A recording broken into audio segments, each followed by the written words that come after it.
Hello, and welcome to the Dairy News and Views podcast, a production of the Iowa State University Extension and Outreach Dairy Team.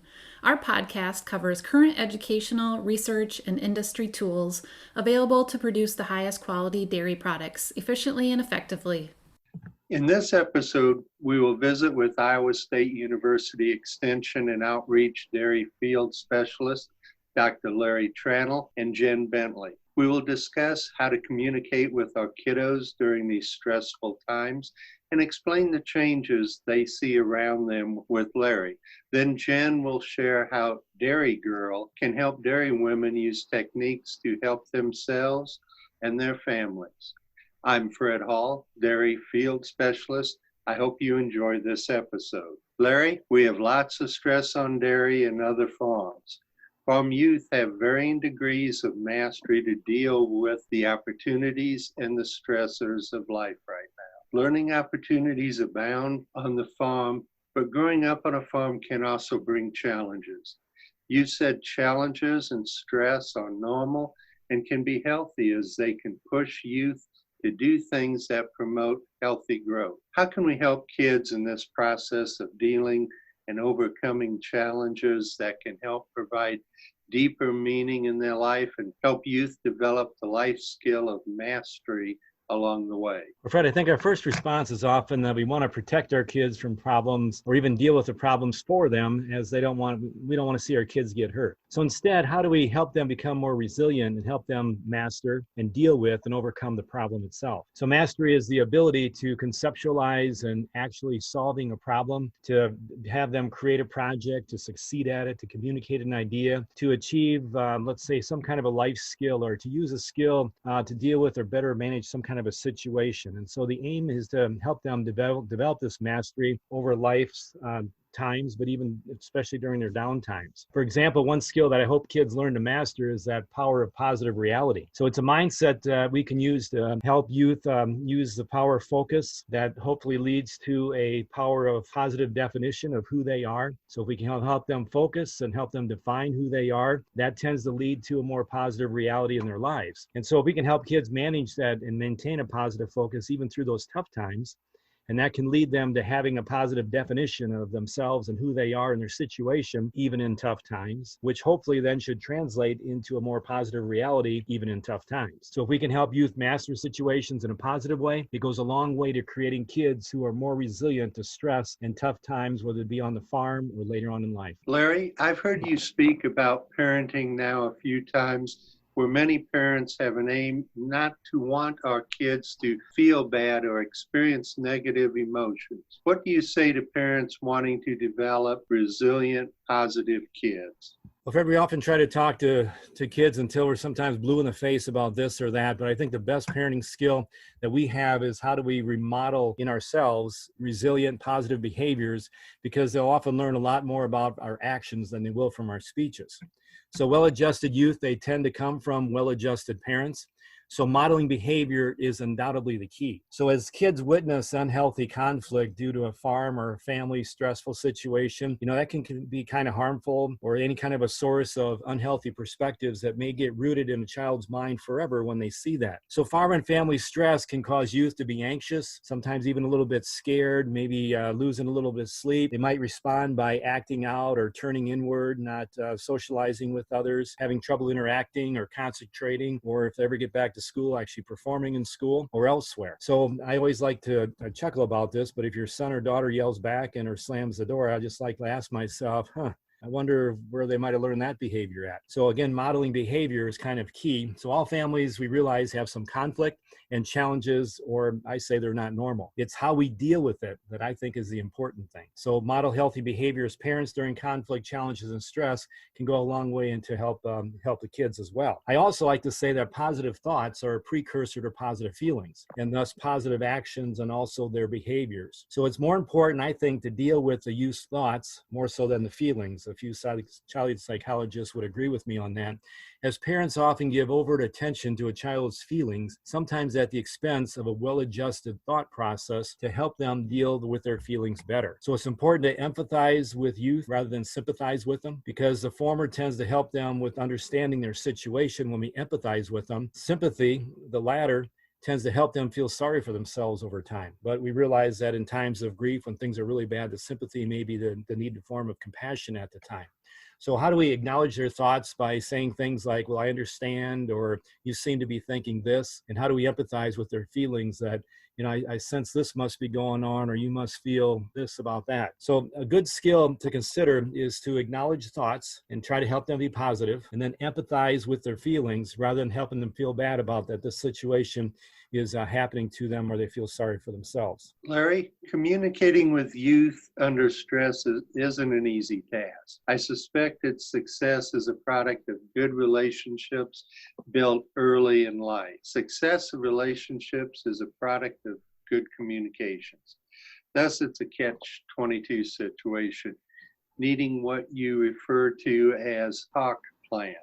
Can you share your thoughts on what a talk plan is all about? Yeah, I kind of use this with parents and youth, and the first one is to talk meaning. So how do we help youth see and appreciate the meaning of even small, good things in their lives, and starting early on, and even seeing the meaning of some not so good things? They find greater happiness and satisfaction even amidst difficulty, and it helps them understand the bigger meaning of things themselves. The second one is to talk definition. How do we help youth define who they are in their strengths and their abilities, not just in their athletic or their musical talent? It seems like it gets so much emphasis. So call attention to their goodness, their kindness, their sensitivity, and encourage them each other daily. While it's still today, that encouragement is just a huge piece of trying to create positive points with them, but mention those positive points much more than negative ones, if we can. The third one is kind of talk positive reality. How do we help youth realize that if they want to feel good about themselves, they need to think good about themselves? So do they see themselves as weak or down, dug in a hole, or are they see themselves strong, sitting on top of the world? We realize that both humility and confidence need to be learned in their internal reality. So focus on the positive, learn from the rest, as youth tend to be as happy as they decide they should be. So it's kind of a mind over matter thing. Another one I like to talk about is talk relative. So when we talk to our kids, how to help youth relativize, not magnify or magnetize their problems. So often farm youth don't have all the things that other farm kids might have. So talk about the previous topics of meaning, definition, and reality, and help youth realize that how blessed they may be without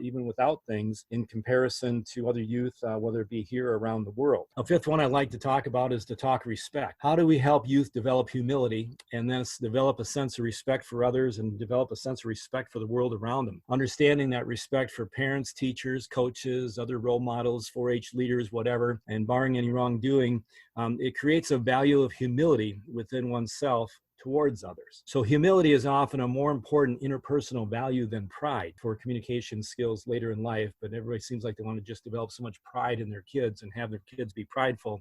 I tend to say humility is probably a more important virtue.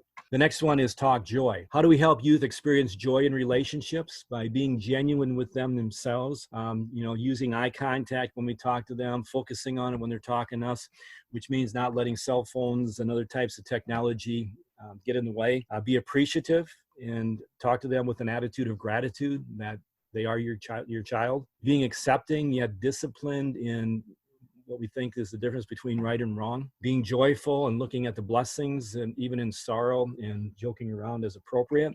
And being affectionate and empathetic, which means sometimes you've got to use that tender touch with your children. Scolding can only go so far. Sometimes that tender touch is the best way as well. How do we talk at their level as the next level one? So adults, we can often be quite intimidating to our kids, often simply because height is associated with power. So sitting or kneeling or even getting closer to their level can often improve a communication response, or just a simple gesture for more level eye-to-eye contact with them. Kids don't always want to talk, and so the next one is, how do you talk in their time? So youth are often not as talkative when their minds are occupied elsewhere. So meal times and car rides, family game times, or just one I like to use is just when they're laying in bed at night, or little prayer time. Kids tend to be more responsive. So you got to find the times when the youth might talk, and that's one that I tend to find worked well with my kids. So sometimes we need to talk their talk as another one. Use words and examples that they can relate to. I like to use word pictures, trying to connect their interests to give better meanings to things in life. And again, youth tend not to be very proactive. So it's kind of like boating or kayaking. If it's just left to natural currents, all this busyness and competing interests will drift people away, and it happens within families and as well. And so it takes time and it takes interest as for us as parents to try to keep our kids on course with us. Talk their walk. So youth are growing up in an environment today that they have a lot different perspective than their parents. Farm and family stress might compare to, bullying and social challenges that are brought on by technology and social media, which has made it ever so difficult for us to walk a mile in their shoes. And so when their walk is less than good, youth need that support. They truly need security and safety measures, knowing that they're not alone and that their family is their safe haven, where boundaries and the fundamentals of life are found. And the fundamentals of life, I'd like to make sure that we understand it's both the fun and the mentals in those fundamentals and put those two together for healthy kids. So youth need safety and boundaries, but help them see the fun or the meaning in the mental challenge or that thinking through of life that they have. So just a lot of different ways that I think we just need to help talk to our kids in a variety of different ways. Larry, you've given us lots to think about to help kids become more resilient, develop a positive reality, focus on positive thoughts to attain positive feelings. So let's close up on, what do you tell the kids when things aren't going so well on the farm and the family has lots of stress and maybe having to make some real tough decisions? Well, Fred, I think farm youth, especially when times are tough, can often rise to the occasion and even help deal with the fire or the problem that's happening, or with COVID happening right now, if these kids are supported with very clear and caring communication. So protecting loved ones from bad news is not always best, as often kids might be aware of something and they feel the emotional charges. They know something is going on. They like to magnify the problem and sometimes internalize it. So magnify by making it bigger, internalize it thinking that maybe they're the problem. So mistrust can often develop if not being told the truth, and if age appropriate, give youth that opportunity to appreciate the real concerns that are happening within the family or on the farm, because it can truly teach youth to deal with difficulty. And again, it can help them build that resiliency as they grow up. So bringing youth along in the discussions rather than just announce the bottom line that the cows have to be sold, this, that, or the other thing, bring them along in the discussion. Let them know that they are loved and that they didn't cause this. Again, as they often internalize, they blame themselves. Listen to them without criticizing their worries. Okay, so acknowledge their worries without criticizing. Check their level of understanding, and just know that a 1-minute chat, a gentle hug, or a reassuring word might be the best way to communicate with youth under stress. And so I think that's a whole panoply of different things that we should just be aware of if we do have a farm or a family that's under stress, or if it's your own family. Larry, you've provided us with lots of food for thought in dealing with youth. Thanks for your time.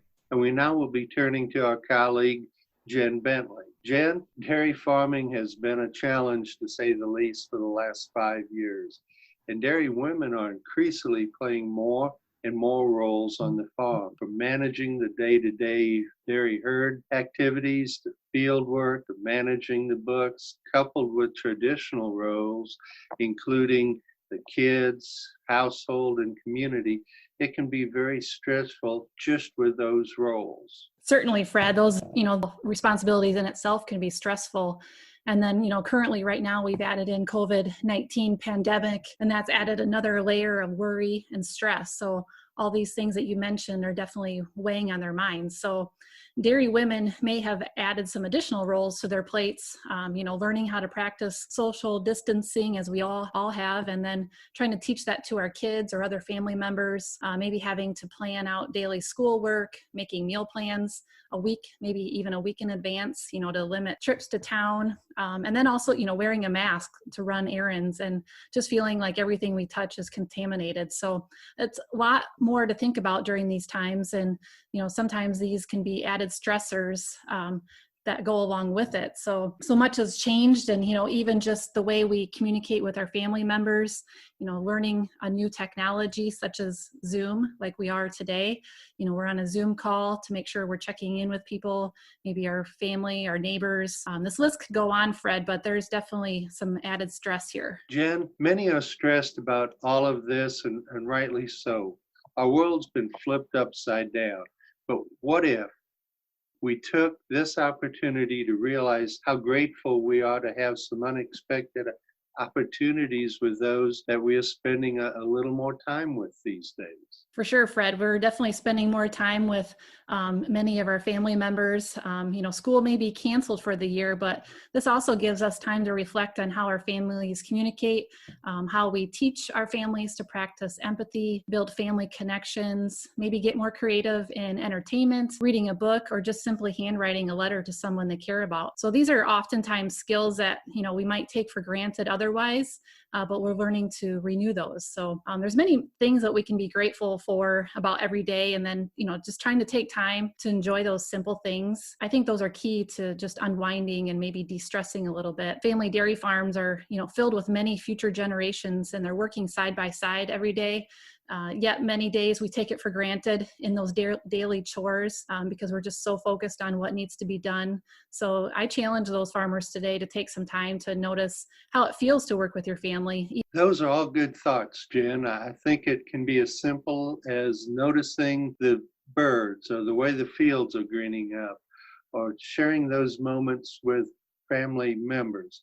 What are some other ways we can look at this perspective and change our mindset during this time? Yeah, another way I think about it is, what happens in our farmhouse kitchens. This is a great time for families to learn how to cook together. Maybe we haven't done that as much, and we're trying to learn how to stretch a dollar as we make less trips to the store. So, trying to dig up an old family recipe and share it with our family members and share that story behind that recipe. And then stop to think, would we have shared that story had we been sitting in a restaurant? I think chances are probably we wouldn't have shared that story. So, we need to think about those and change our perspective a little bit on some of what we're doing. I also find that many people are cleaning their house these days of clutter, and we may start to find out what we really need versus what we think we want. So working towards minimalism can be a positive mindset change during this time as well. And then we can't forget those daily tasks like laundry. So while you may notice that, your clothes aren't folded exactly how you wanted them, there is always a lesson behind that pile of dirty or clean clothes that somebody else is folding for you. Jen, it sounds like these will be stories for farm families to share 25 years from now, and probably reflect on what truly means to live a slower paced life and learn some real life skills. I think it's important that we realize we are staying home, we are still being productive. So Jen, what if someone is just really struggling with remembering their purpose, or having a hard time shifting their thoughts to a positive mindset? Can you share with us your Dairy Girl acronym? Definitely, Fred. So while my role as a dairy field specialist within ISU Extension is typically focused on dairy production management, the Dairy Girl concept focuses on you management. So, it's really hard to take care of our cows or loved ones if we haven't first taken care of ourselves. So we first start with a deep breath. And I know Larry has, walked us through a lot of these same concepts, but just thinking of it in a Dairy Girl concept way of that deep breath. Start your day with a deep breath to inhale the future and exhale the past. Just take 10 minutes and plan out your day, from the daily farm chores to your grocery list or a meal plan. And it may not always go as planned. Cows calve, a tractor breaks down, a child gets sick. So we just have to focus on using those deep breathing techniques to reduce stress until we can get a new plan made. Then we want to focus on being active. So that can relate to our goals. We all probably are familiar with SMART goals: specific, measurable, attainable, relevant, and timely. So have those goals in front of you and be proactive in achieving and sharing them as a farm family. We know that procrastination increases stress, but exercise reduces stress. So we want to make sure we still remain active during this time. We also want to implement change. I like to think of it as, try spelling challenge without change. So if you're going to rise to the challenge, you must first be prepared to change. So instead of thinking I can't change milk prices or I can't work with him or her, try to recreate those frames in your mind and your thoughts to how can I change? I can change how and then follow through with that, implementation. And then remember who's on your team. Surround yourself with positive people, those that talk more about constructive thoughts and ideas and less about other people. I like to think of it as, remember, you become the 5 people you spend the most time with. So who do you want to become and just try to bond more with those people. And then take a step back and remember your why and practice self-awareness. So visualize what's important and why it's important to you. And if a crisis, what we're going through right now, don't try to get stuck in it, but focus back on what is your why. I think I already kind of went through the gratitude already. We've talked about things that are what we should be grateful for, but it's also important to write those things down. Maybe create a gratitude journal, write down just 3 things a day. It doesn't have to be very complicated, just simple things like having a family meal, somebody told a funny joke or somebody's laugh, and then, look at it after a week of writing those things down, and you quickly realize that those simple things add up to the greatest moments in your life. We also want to increase happiness. So when everything else is out of your control, you can be in the driver's seat of happiness. So they say laughter is the best medicine, and it's contagious. So if you're happy, it spreads to the rest of your family. We also want to restore. So like I said, we can't take care of other people or our cows if we haven't restored ourselves. You can't pour from an empty cup. So making health a priority is important for our mind, body, and soul. This includes exercise, sleep, hydration, and fueling our body with nutritious foods. So just finding things that fill your cup back up. Some people find running, reading, gardening, or some faith and family, faith and community service. Those are ways that can fill their cups back up. So it's important just to find what works for you and take time to do what makes your soul happy. And then, of course, smile. It relaxes and restores peace of mind. And finally, Fred, we want to learn. Learn from people who inspire us, spend time with them, and ask for their help.